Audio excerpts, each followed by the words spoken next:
US consumers traditionally only consume about 0.4 kilos per capita per year of lamb, and that's about 20 times less than the Australian domestic consumption, so we see that opportunity there for growth.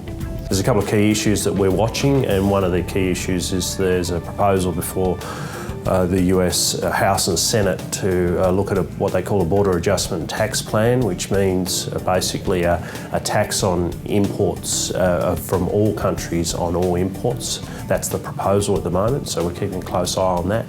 The other thing that I guess we're always watching is for any other protectionist policies that come through. So there's definite concerns about imports in general. Most of it's been targeted at other countries, which is good for us, but we just need to be mindful of that.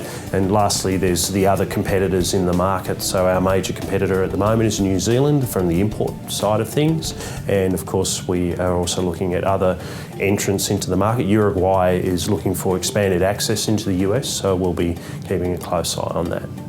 I guess one thing that we're trying to do, especially on the food service side of things, is create ambassadors of Australian products. So people who become familiar with preparing Australian lamb, see the nutrition and health benefits of that product in their offerings on a menu, and then pushing that sort of through their restaurants. And when we're talking about chefs, we're not just talking about chefs of one or two restaurants. Some of these chefs and executive chefs control chains of hundreds of restaurants, so this is fairly influential stuff. So that's one key priority for us. Another key priority is to focus on the consumer and creating what we call a pathway to preference, which is basically trying to lift the awareness of lamb. So only 50% of US consumers have actually purchased lamb, but also getting them to repurchase. So once they get a taste for lamb and understand that it's a great product, that it's easy to prepare, simple dish to have with vegetables or whatever they would like, then creating that that repurchase of the product. So what we're calling a pathway to preference, and we've got a strategy for that, for local grassroots,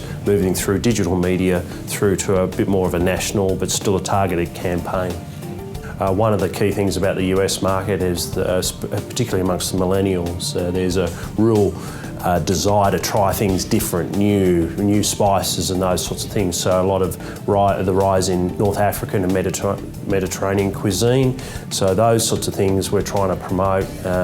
Lamb as an easy option to incorporate. It fits well with those sorts of cuisines, but it's also an easy meat to prepare in amongst that sort of suite of new and different products.